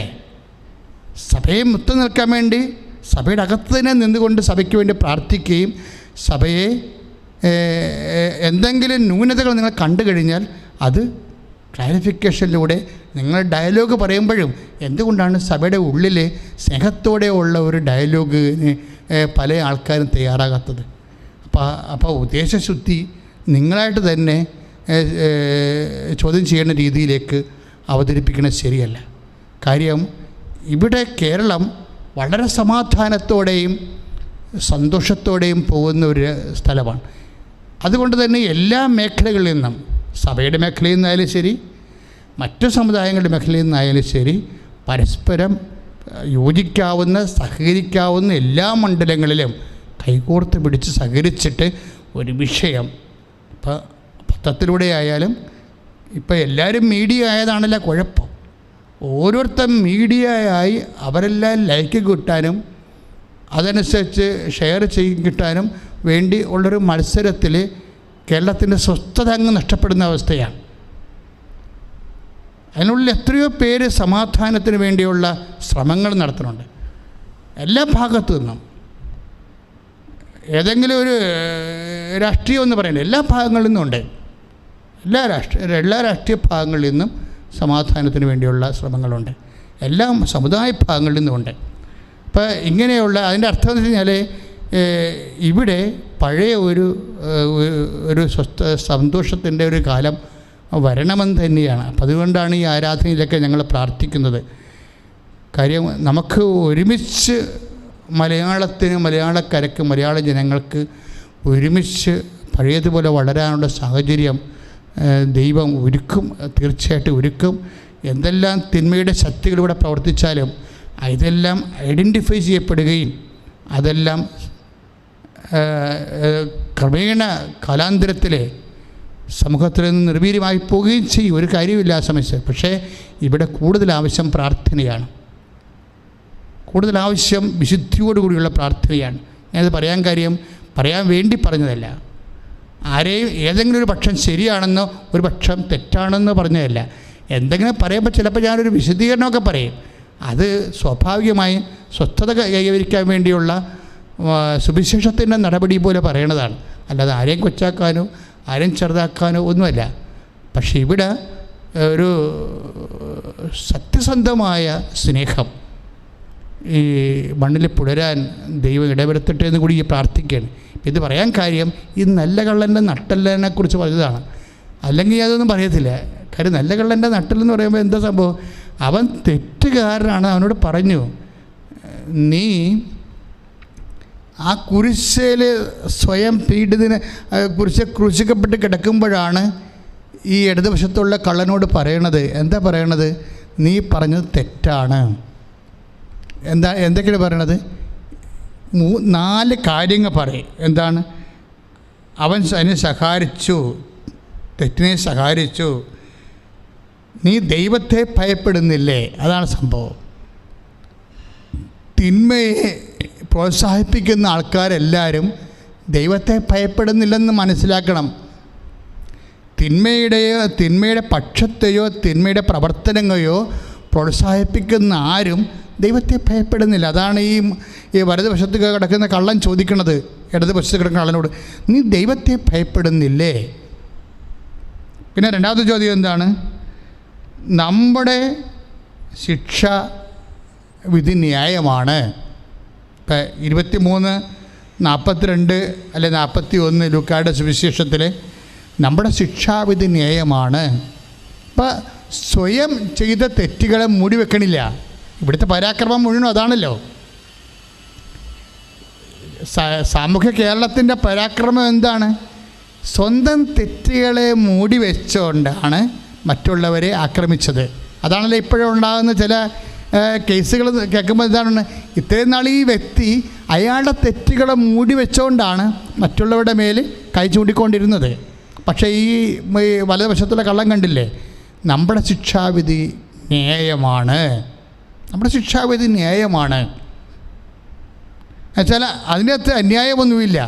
അപ്പോൾ അവൻ്റെ തെറ്റുകളെ മനസ്സിലാക്കാനുള്ള ഒരുപക്ഷെ സുവിശേഷത്തിൽ ഏറ്റവും വലിയൊരു വ്യക്തിയാണ്, ഏറ്റവും വലിയ മാനസാന്തരം, ഏറ്റവും വലിയ സുവിശേഷം സ്വീകരിച്ച ഒരാളാണ് ഈ നല്ല കള്ളൻ. അയാൾ പറയുന്ന കാര്യങ്ങളൊക്കെ ഭയങ്കര ആഴമുള്ള കാര്യങ്ങളാണ്. എന്താണ്? നമ്മുടെ പ്രവൃത്തികൾ അതർഹിക്കുന്നു. അവൻ ഒരു തെറ്റും ചെയ്തിട്ടില്ല.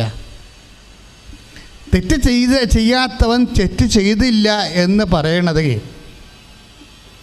അതാണ് ആധ്യാത്മികത എന്ന് പറയണത്. അല്ലെങ്കിൽ അത് രാഷ്ട്രീയമായി മാറും. ഇപ്പം ചില ആൾക്കാരില്ലേ, അവൻ ചെയ്തത് ശരിയായിരിക്കാം, പക്ഷേ അവൻ നമ്മുടെ രാഷ്ട്രീയ പാർട്ടിക്കാരനല്ലെന്നുണ്ടെങ്കിൽ അവൻ ചെയ്തത് ശരി തെറ്റായിട്ട് പറയും. അവൻ ചെയ്ത കാര്യങ്ങൾ ശരിയായിരിക്കാം, അവൻ നമ്മുടെ മതത്തിൽപ്പെട്ട ആളല്ലെന്നുണ്ടെങ്കിൽ അവൻ ചെയ്ത കാര്യം തെറ്റായിട്ട് അവതരിപ്പിക്കും. അതാണ് ഇത് വിഷയം വരണത്. അതാണ് നല്ല കള്ളം പറഞ്ഞത്. എന്താണ്? അവൻ ഒരു തെറ്റും ചെയ്തിട്ടില്ല. അവൻ ഒരു തെറ്റും ചെയ്തിട്ടില്ല എന്ന് പറയണത് എന്താണത്? അതിൻ്റെ വാക്കെന്താ? അവൻ കർത്താവാണെന്ന് അതിൻ്റെ അർത്ഥം. ഇപ്പം നല്ല കള്ളം പറയണില്ല, അവൻ ഒരു തെറ്റും ചെയ്തിട്ടില്ല എന്ന് പറയണത് എന്താണ്? അവൻ കർത്താവാണ്. ഞാൻ എന്താ ഇങ്ങനെ വ്യാഖ്യാനിക്കാൻ കാരണം എന്താണ്? കാര്യം നമ്മൾ ഐസയുടെ വചനങ്ങളിൽ 53:9 ആണ് ഈ നല്ല കള്ളം പറയണത്. ഐസയ 53:9 എന്താ പറയണത്? അവൻ ഒരു കുറ്റവും ചെയ്തില്ലെന്നാണ്. ആര്? സകനദാസൻ. എന്നിട്ടും അവൻ്റെ മേലുള്ള ശിക്ഷ നമുക്ക് രക്ഷയായി മാറി. അപ്പോൾ പാപങ്ങൾക്ക് പരിഹാരം ചെയ്ത സഹനദാസനാണ് പിന്നീട് കർത്താവായി മാറണത്.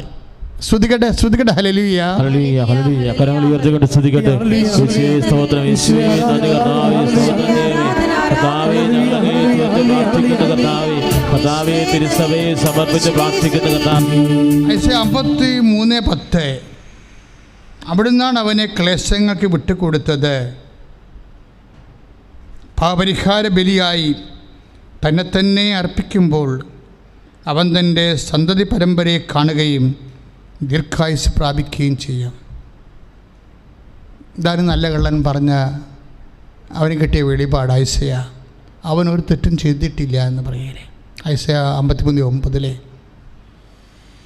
തെറ്റ് ചെയ്യാത്തവനെ തെറ്റ് ചെയ്തിട്ടില്ലെന്ന് അവൻ ഏത് രാഷ്ട്രീയത്തിലായാലും മതത്തിലായാലും പറയാനൊരു ക്രൈസ്തവന് കഴിയണം.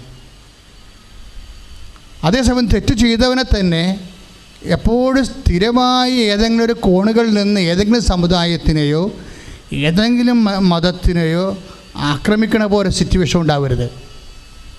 ബോധപൂർവ്വം ഓരോ ആഴ്ചയിലും ഓരോ വീഡിയോ ഇറക്കിക്കൊണ്ട് ഓരോ സമുദായത്തിനെയോ അല്ലെങ്കിൽ ഓരോ മതത്തിനെയോ ഓരോ രാഷ്ട്രീയത്തിനെയോ അങ്ങനെ ഒരു ദൗത്യം സഭയ്ക്കില്ല. സഭയുടെ പേരിൽ അങ്ങനെ ആരും ഏറ്റെടുക്കേണ്ട കാര്യവുമില്ല. അത് സഭയുടെ സ്പിരിറ്റ് അല്ല ശരിക്കും പറഞ്ഞാൽ. അതായത് അവനൊരു അതിക്രമവും ചെയ്തിട്ടില്ല എന്ന് പറയുന്ന സഹനദാസൻ എന്തുകൊണ്ടാണ് സഹിക്കുന്നത്? എന്തുകൊണ്ടാണ് അവൻ സഹിക്കുന്നത്? ചില സമയത്ത് സഭയ്ക്ക് സഹിക്കേണ്ടി വരുന്ന ഒരു കാലമുണ്ടാവും. അതുപോലെ എന്തുകൊണ്ടാണ് സഹിക്കേണ്ടി വരണത്? അത് 10 അവിടുന്നാണ് അവനെ ക്ലേശങ്ങൾക്ക് വിട്ടുകൊടുത്തത്. സഭയെ ക്ലേശങ്ങൾക്ക് വിട്ടുകൊടുക്കുന്നത് ചിലപ്പോൾ ആരും പിതാവ് തന്നെ ആകും. അങ്ങനെ ആ കാലങ്ങളിലാണ്, ക്ലേശങ്ങളിലൂടെ നമ്മൾ കടന്നുപോയ കാലങ്ങളിലാണ് ഇവിടെ വലിയ സുവിശേഷ മുന്നേറ്റങ്ങൾ, ഒത്തിരിയേറെ ദൈവാനുഗ്രഹങ്ങൾ ലോകത്തിന് മൊത്തം കിട്ടിയത്. പാപരിഹാര ബലിയായി തന്നെ അർപ്പിക്കുമ്പോൾ അവൻ തൻ്റെ സന്തതി പരമ്പരയെ കാണുകയും ദീർഘായുസ് പ്രാപിക്കുകയും ചെയ്യും. അതായത് ഇപ്പോൾ കർത്താവിൻ്റെ ബലിയിൽ ആദ്യമായിട്ട് ഫസ്റ്റ് ഫ്രൂട്ടാണ് ഇവൻ. കാര്യം എന്താ? പാപപരിഹാര ബലിയായി ഈശോ തന്നെ അർപ്പിച്ചുകൊണ്ടിരിക്കുമ്പോഴേ അവൻ്റെ സന്തതി പരമ്പരകളെ കാണുകയാണ്. ആരെയാണ്? വലതുവശത്തുള്ള കള്ളനോട് തിരിഞ്ഞിട്ട് പറയും, അവൻ തൻ്റെ സന്തതി പരമ്പരയെ കാണുകയും ദീർഘായുസ് പ്രാപിക്കുകയും ചെയ്യും. നിത്യതയിലേക്ക് ഉള്ള ആദ്യത്തെ എൻട്രിയാണ് ഈ നല്ല കള്ളൻ്റെത്. അതിമനോഹരമാണ് ഈ ഭാഗം മുഴുവനും. ഇത് നമ്മൾ കഴിഞ്ഞ ദിവസങ്ങളിൽ ഞാൻ ഒരാഴ്ച മുഴുവൻ ഇതാണ് ധ്യാനിച്ചത്. ഇപ്പോൾ കർത്താവ് എനിക്ക് തന്ന കുറച്ച് വെളിപാടുകളാണ്, പ്രാർത്ഥനയാണ് നിങ്ങൾക്ക് നൽകണത്. ഞാൻ ഈ പറഞ്ഞതിൻ്റെ അർത്ഥം, ഇതിൻ്റെ അകത്ത് എന്ത് മറന്നു കളഞ്ഞാലും ഒരു കാര്യം നിങ്ങൾ മറക്കരുത്. നല്ല കള്ളനോട് ഈ ചോര കട്ടയായിട്ട് കർത്താവ് നിൽക്കുമ്പോൾ പറയണ ഒരു വാക്കുണ്ട്, today you will be with me, എൻ്റെ കൂടെ ആയിരിക്കുമെന്ന്. ഒരു മനുഷ്യനെ ദൈവത്തിന് തരാൻ കഴിയുന്ന ഏറ്റവും വലിയ അനുഗ്രഹം എന്ന് പറഞ്ഞാൽ എന്താണ്? അവൻ്റെ കൂടെ ആയിരിക്കുക എന്നുള്ളതാണ്. നമുക്ക് ചിലപ്പോൾ ക്യാൻസർ ആയിരിക്കാം 4ാം സ്റ്റേജാകാം, ചിലപ്പോൾ കരളിന് അസുഖമാകാം, ചിലപ്പോൾ നമ്മൾ സോറിയാസ് ആകാം, ചിലപ്പോൾ നമ്മൾക്ക് ബാങ്കുകാർ വന്നിട്ട് നമ്മൾ ജപ്തി ചെയ്യാൻ പോവുകയാണ്. Whatever happen to us, നമ്മൾ ഒരു വിശ്വാസിയെ സംബന്ധിച്ചിടത്തോളം ഈ സമയത്ത് ദൈവം എൻ്റെ കൂടെയുണ്ടോ? ദൈവം എൻ്റെ കൂടെയുണ്ടെങ്കിൽ എന്താണ് ഗുണം? അതിൻ്റെ കാലം ഇങ്ങനെ മാറിക്കൊണ്ടിരിക്കുകയില്ലേ? ദൈവം ഇപ്പം നിൻ്റെ ബിസിനസ് എത്രയോ കാലമാണ് ഉടമ്പടി എടുത്തപ്പോൾ പഴയ ബിസിനസ് തകർന്നു പോയി ഉടമ്പടി എടുത്തപ്പോൾ പുതിയ വരുമാന മാർഗം കിട്ടിയത്. എന്താ കാര്യം? ദൈവം കൂടെ ഉള്ളതുകൊണ്ടാണ്. നീ വിചാരിക്കരുത് നീ ഇപ്പോൾ ചെയ്യണ ജോലി തന്നെയാണ് മുഴുവൻ ജോലിയെന്ന്. നീ വിചാരിക്കരുത് ഈ രോഗം നിനക്ക് വന്നതുകൊണ്ട് ഇതോടുകൂടി എല്ലാം അവസാനിക്കണം. ഒന്നും അവസാനിക്കത്തില്ല. അതാരാ തീരുമാനിക്കേണ്ടത് അവസാനിച്ചില്ലേ എന്ന്? നിൻ്റെ കർത്താവാണ് അവസാനിക്കേണ്ടത്. അതിനെന്ത് വേണം? കർത്താവ് കൂടെ ഉണ്ടായാൽ മതി. ഞാൻ ഇടക്ക് കാര്യങ്ങൾ ഓർക്കേ, കർത്താവ് നിൻ്റെ കൂടെ ഉണ്ടെങ്കിൽ മറ്റുള്ളവർക്ക് നിന്നെ ഭയമായിരിക്കും. കർത്താവ് കൂടെ ഇല്ലെങ്കിൽ മറ്റുള്ളവരെ നിനക്ക് ഭയമായിരിക്കും. ഇപ്പം കേരള സഭയ്ക്ക് ഭയങ്കര ഭയമാണ്. അപ്പോഴവർ ആത്മാർത്ഥതയോടെ ബോധപൂർവ്വം ചിന്തിക്കണം, whether Jesus is with me or not. Kerala സഭ ഏറ്റവും കൂടുതൽ പ്രാധാന്യം കൊടുക്കേണ്ടത് യേശുവിനെ കൂടെ നിർത്താൻ വേണ്ടിയാണ്. മറ്റ് സകല ജന്തംഗം വസ്തുക്കളും സാമുദായിക സാമൂഹ്യ വിഷയങ്ങളുടെ പേരിലും ഒത്തിരിയേറെ സഭയുടെ എനർജി ഇൻവെസ്റ്റ് ചെയ്യുമ്പോഴേ നമ്മൾ സുവിശേഷത്തിന് അകലുകയാണോ എന്ന് ചെറിയൊരു പേടി. ഞാൻ എൻ്റെ സ്വകാര്യമായൊരു വിഷയം പങ്കുവച്ചതേ ഉള്ളൂ. ഇത് വലിയൊരു ആനക്കാര്യമായിട്ട് എടുക്കേണ്ട കാര്യമില്ല. പക്ഷേ എന്താ പ്രശ്നം വെച്ച് കഴിഞ്ഞാൽ, സാവൂളിനെ ദാവീദിന് പേടിയായിരുന്നു. അല്ല, സാവൂളിന് ദാവീദിനെ പേടിയായിരുന്നു. What is the reason? എന്താ റീസൺ? കർത്താവ് അവൻ്റെ കൂടെ ഉള്ളതാണ് റീസൺ. കർത്താവ് ദാവീദിൻ്റെ കൂടെ ഉണ്ടായത് കാരണം 1 സാമുവേൽ 18:12 എന്താണ്? കർത്താവ് ദാവീദിൻ്റെ കൂടെ ഉണ്ടായത് കാരണം ദാവീദിനെ സാവൂളിനെ ഭയമായിരുന്നു. കർത്താവിനെ പണ്ട് മുതലും എന്നും അതിന് മാറ്റമില്ല. സഭയുടെ കൂടെ കർത്താവ് ഉണ്ടെന്ന് തോന്നിയാൽ തീർച്ചയായിട്ടും സഭയെ പേടിക്കും. സഭയുടെ കൂടെ കർത്താവ് ഇല്ലെന്ന് സഭയ്ക്ക് തോന്നിയാൽ സഭ മറ്റുള്ളവരെ പേടിക്കും. ഇതുതന്നെയാണ് തിരിച്ചു വരണത് എല്ലാ ഉദ്യമങ്ങളിലുമാണ്. ഉടമ്പടി എടുത്ത ഓരോ വ്യക്തികളുടെയും ജീവിതം ഈ ആഴ്ച ദിവസങ്ങളിൽ കണ്ട എന്താണ് ഓസ്ട്രേലിയ, ലണ്ടൻ.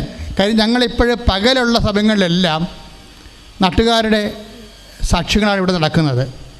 പകലുള്ള സമയങ്ങളിലെല്ലാം ഉടമ്പടി രജിസ്റ്റർ ചെയ്ത ആൾക്കാരുണ്ട്, അവർ വന്ന് ഉടമ്പടി ചെയ്യും. അതുപോലെ തന്നെ ഉടമ്പടി പുതുക്കാനുള്ളവരുണ്ട്, അവർ പുതുക്കും. പക്ഷേ പകലെല്ലാം ശനിയാഴ്ച മാത്രം ഉടമ്പടി പുതുക്കലില്ല. അപ്പോൾ ഈ ശനിയാഴ്ച കാര്യം മാത്രം പറഞ്ഞതാണ്. അപ്പം പകലുള്ളവർ ഞങ്ങൾ നാട്ടുകാരുടെ, ഇന്ത്യയിലുള്ള ആൾക്കാരുടെ സാക്ഷ്യങ്ങളെടുക്കും. രാത്രിയാകും, വൈകുന്നേരം ആകുമ്പോൾ മറ്റ് ഇൻ്റർനാഷണൽ ലെവലിലുള്ള സാക്ഷ്യങ്ങളെടുക്കും. ഈ സാക്ഷ്യങ്ങളെല്ലാം പറഞ്ഞ എന്താണ്? കർത്താവ് എല്ലാ ഉദ്യമങ്ങളിലും 1 സാമുവേൽ 18:14 എന്താ പറയണത്? കർത്താവ് കൂടെ ഉണ്ടായിരുന്നത് കൊണ്ട് എല്ലാ ഉദ്യമങ്ങളിലും ദാവീദ് വിജയം വരിച്ചു. ആ വചനം മറന്നു പോകരുത്. ഇന്ന് നമ്മുടെ സബ്ജക്റ്റ് മുഴുവൻ എന്താണ്? കർത്താവ് കൂടെ ഉണ്ടാവുകയാണ്. നിങ്ങൾ ഉടമ്പടി എടുക്കുന്നതിൻ്റെ ഉദ്ദേശം, അത് പുതുക്കിൻ്റെ ഉദ്ദേശവും അതിനുവേണ്ടി പ്രേക്ഷിത പ്രവർത്തനങ്ങൾ ചെയ്യുന്നതും ഉപവിപ്രവർത്തനങ്ങൾ ചെയ്യുന്നതും പ്രാർത്ഥന മുടക്കാതിരിക്കുന്നതും ജോയ്സി പറയണത്, അച്ഛാ ഞാൻ പ്രത്യക്ഷീകരണ പ്രാർത്ഥന ചൊല്ലിക്കൊണ്ടേ നടന്നെന്ന്. പിന്നെ എങ്ങനെ കർത്താവ് മാതാവ് കൂടെ നിന്ന് മാറണത്? പ്രത്യക്ഷീകരണ പ്രാർത്ഥനയെ ഇങ്ങനെ ചൊല്ലിക്കൊണ്ടേ ഞങ്ങളെന്താ പറഞ്ഞിരിക്കുന്നത് പ്രത്യക്ഷ പ്രാർത്ഥനയെക്കുറിച്ച്? അത് പകൽ ചെല്ലിയാൽ മതി, രാവിലെ മുതൽ ചെല്ലിയാൽ മതി എന്നാണ്. പക്ഷേ എത്രയോ മനുഷ്യരാണ് ഇത് കാണാതെ പഠിച്ചിട്ട് ചൊല്ലിക്കൊണ്ടേ നടക്കുന്നത്. അത് അവരാണ് ഈ പറയണത്, മാതാവ് ഞങ്ങളുടെ കൂടെ നിൽക്കണമെന്ന് പറയണത്. അങ്ങനെ കൂടെ വന്നാലുള്ള അവസ്ഥ എന്താണ്? ദൈവം കൂടെ കൊണ്ടുപോകേണ്ട ഉടമ്പടി വഴി ദൈവം നിങ്ങളുടെ കൂടെ വരുമ്പോൾ ഉണ്ടാകുന്ന അവസ്ഥ എന്താണ്? 1 സാമുവേൽ വർക്കൗട്ട് ചെയ്യും. 1 സാമുവേൽ എന്താണ്? 18:14 എന്താണ് പറയണത്? കർത്താവ് അവൻ്റെ കൂടെ ഉണ്ടായിരുന്നത് കൊണ്ട് എല്ലാ ഉദ്യമങ്ങളിലും അവൻ വിജയം കൈവരിച്ചു വന്ന പ്രാർത്ഥിക്കുക. കർത്താവ് ദൈവമേ, ഉടമ്പടി വഴി അങ്ങ് ഞങ്ങളുടെ കൂടെ ഉണ്ടായിരിക്കുകയും ഞങ്ങൾ എല്ലാ ഉദ്യമങ്ങളിലും വിജയം വരിക്കുവാൻ ഞങ്ങളെ അനുഗ്രഹിക്കുകയും ചെയ്യണമേ.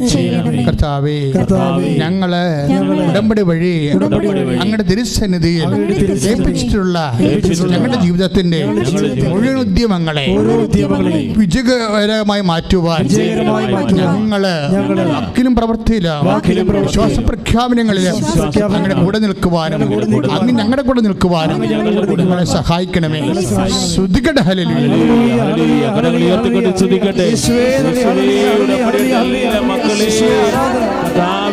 സമർപ്പിച്ച് പ്രാർത്ഥിക്കുന്നു. പരമദിവ്യകാരുണ്യത്തിന് എഴുന്നേൽക്കുക മക്കളെ, എഴുന്നേൽക്കുക.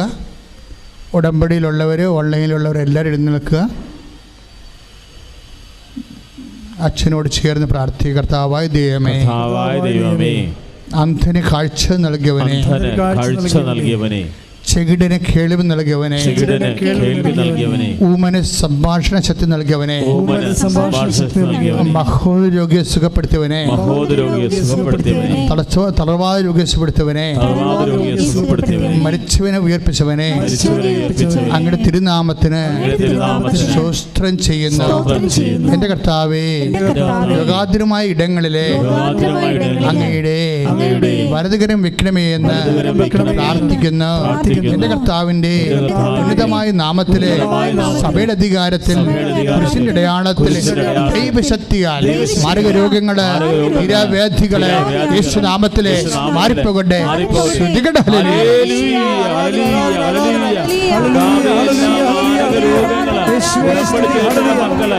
മക്കളെ, രോഗമുള്ള ഇടത്ത് നിങ്ങളുടെ നിങ്ങളുടെ കൈകൾ വെക്കുക. കർത്താവിൻ്റെ നാമത്തിലാണ് വെക്കേണ്ടത്, നിങ്ങളുടെ നാമത്തിലല്ല കേട്ടോ, യേശുനാമത്തിലാണ് വെക്കേണ്ടത്. കർത്താവേ, ഓൺലൈനിലും ഇവിടെയും അനേകം മക്കൾ അവരുടെ ഉദരത്തിലും ശ്വാസകോശങ്ങളിലും കർത്താവേ, ശിരസ്സിലും തൊണ്ടയിലും അടിവയറ്റിലുമൊക്കെ കർത്താവേ നിൻ്റെ കൈകൾ വെക്കുക. കർത്താവ് നിൻ്റെ കൈകളാക്കി മാറ്റണമെന്ന് പ്രാർത്ഥിക്കുന്നു. ഈശോ നിൻ്റെ വിശുദ്ധ പൗരോഹിത്യത്തെ ഇപ്പോൾ മഹത്വപ്പെടുത്തണമേ. കർത്താവേ, സഭയിലുള്ള സാന്നിധ്യത്തെ പ്രകടമാക്കണമേ. കർത്താവെ, 35 വർഷം അർപ്പിച്ച കൃപാനയുടെ യോഗ്യതയാൽ കൃപാസാൽത്താര ജീവനോടെ പ്രത്യക്ഷപ്പെട്ട പരിശുദ്ധ അമ്മയുടെ മധ്യസ്ഥത്തിലെ സകല പുണ്യാളന്മാരുടെയും സാക്ഷ്യം നിർത്തിക്കൊണ്ട് കണ്ണീരോടെ പ്രാർത്ഥിക്കുന്നു കർത്താവേ. ഇപ്പോൾ ലോകം മുഴുവനുള്ള മക്കൾ വ്യത്യസ്തങ്ങളായ ഇടങ്ങളിൽ കർത്താവെ മാരകമായ രോഗങ്ങൾക്കും തീരാവ്യാധികൾക്കും കർത്താവെ വിടുതൽ കിട്ടാൻ വേണ്ടി കർത്താവെ കണ്ണുനീരോടെ പ്രാർത്ഥിക്കുന്നു കർത്താവ്. മരുന്ന് ലേപനമല്ല കർത്താവെ, അങ്ങയുടെ വചനമാണ് മക്കളെ സുഖപ്പെടുക കർത്താവെ.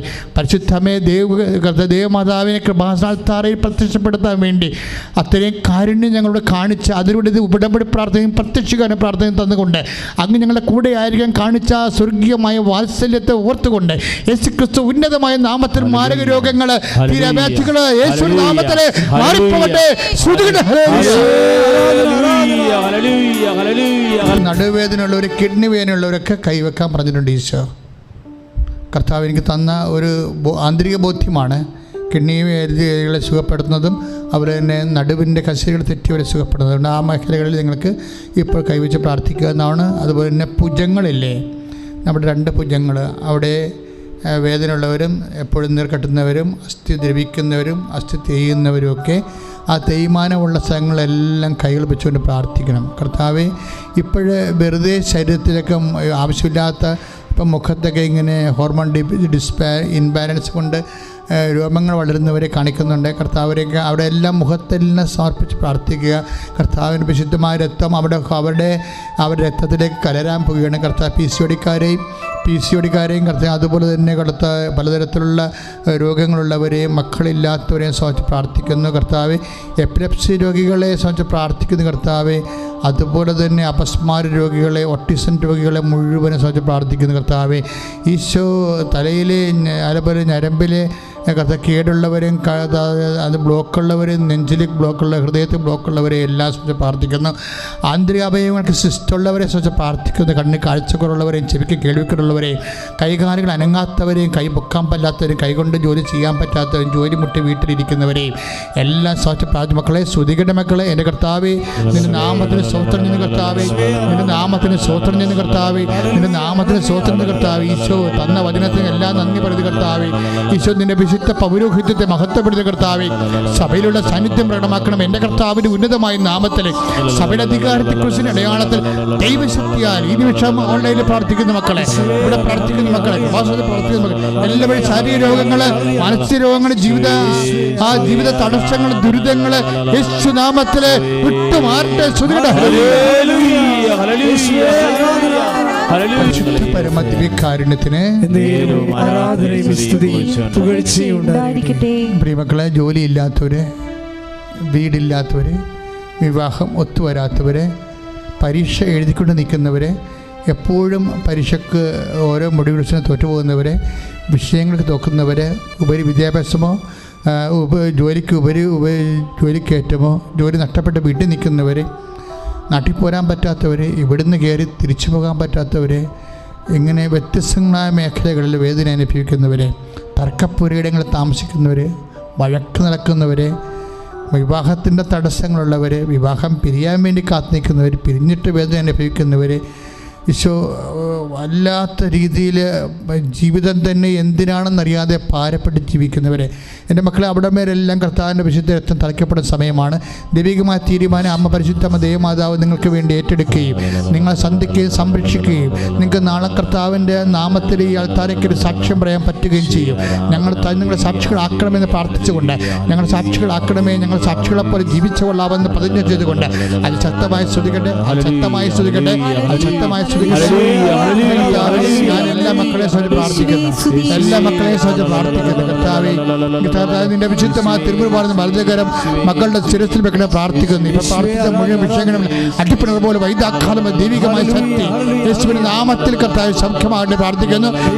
നാമത്തില് വിടുതൽ ലഭിക്കട്ടെ. എല്ലാ തടസ്സങ്ങളും ദോഷങ്ങളും എല്ലാ പരാജയങ്ങളും കർത്താവ്, സാമ്പത്തിക കർത്തകളും കർത്താവ്, ജീവിത നിലവാരം തകർന്നു പോയവരെ, ജീവിത വ്യാപാരങ്ങൾ, ജീവിതത്തിലുള്ള കർത്താവ്, ജോലി, തൊഴിലുകൾ, വ്യാപാരങ്ങൾ, വ്യവസായങ്ങൾ, യാത്രകളെല്ലാം മുടങ്ങിപ്പോയവരെ, എൻ്റെ കർത്താവിൻ്റെ ഉന്നതമായ നാമത്തിൽ എന്തെല്ലാം കാര്യങ്ങൾക്ക് വേണ്ടി നീ കണ്ണുനീരിടുന്നു, എന്തെല്ലാം കാര്യങ്ങൾക്ക് വേണ്ടി സമാധാനം നഷ്ടപ്പെടുന്നു, ആ മേഖലകളെല്ലാം കർത്താവിൻ്റെ പരിശുദ്ധമായ മധ്യസ്ഥത്തിലെ ഈശോ ഏർപ്പെട്ട് ഈശോ ദൈവികമായ ശക്തി ഇടപെടട്ടെ. ദൈവത്തിൻ്റെ കൃപയായ നീ വലിയ സാക്ഷിയായ ദൈവം നിന്നെ മാറ്റട്ടെ. സ്തുതിക്കട്ടെ, സ്തുതിക്കട്ടെ.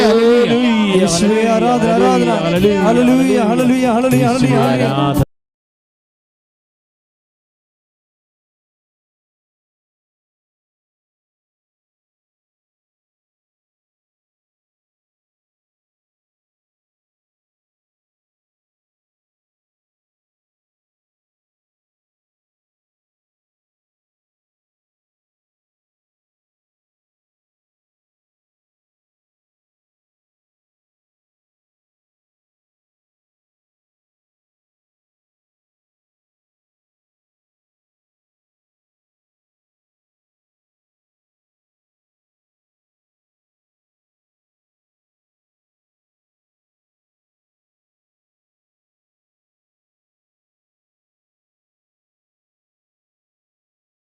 ശിരസ് നമിച്ച് പരിശുദ്ധ പരമ ദിവ്യകാരുണ്യ ഈശോയ്ക്ക് ആരാധനയും സ്തുതിയും പുകഴ്ചയും ഉണ്ടായിരിക്കട്ടെ. നമ്മളെയും നമ്മുടെ കുടുംബങ്ങളെയും ഉടമ്പടി നിയോഗങ്ങളെയും ആശീർവദിച്ച പരിശുദ്ധ പരമ ദിവ്യകാരുണ്യ ഈശോയ്ക്ക് ആരാധനയും സ്തുതിയും പുകഴ്ചയും ഉണ്ടായിരിക്കട്ടെ. ലോകത്തിന് നാനാഭാഗങ്ങളിലായിരുന്നും വ്യത്യസ്തമായ മേഖലയിൽ നിന്നും ചാനലിൽ ഇരുന്നു കൊണ്ടും യൂട്യൂബ് ചാനൽ ശുശ്രൂഷ കൂടി പ്രാർത്ഥിക്കുന്ന തത്സമയ നിയോഗങ്ങൾ ഏറ്റെടുത്ത പരിശുദ്ധ പരമ ദിവ്യകാരുണ്യ ഈശോയ്ക്ക് ആരാധനയും സ്തുതിയും പുകഴ്ചയും ഉണ്ടായിരിക്കട്ടെ. പരിശുദ്ധ പരമ ദിവ്യകാരുണ്യനാഥന് ആരാധനയും സ്തുതിയും പുകഴ്ചയും ഉണ്ടായിരിക്കട്ടെ. പരിശുദ്ധ പരമ ദിവ്യകാരുണ്യ ഈശോയ്ക്ക് ആരാധനയും സ്തുതിയും പുകഴ്ചയും ഉണ്ടായിരിക്കട്ടെ. പരിശുദ്ധ പരമ ദിവ്യകാരുണ്യ ഈശോയ്ക്ക് ആരാധനയും സ്തുതിയും പുകഴ്ചയും ഉണ്ടായിരിക്കട്ടെ. ആവേ പരിശുദ്ധ അമ്മേ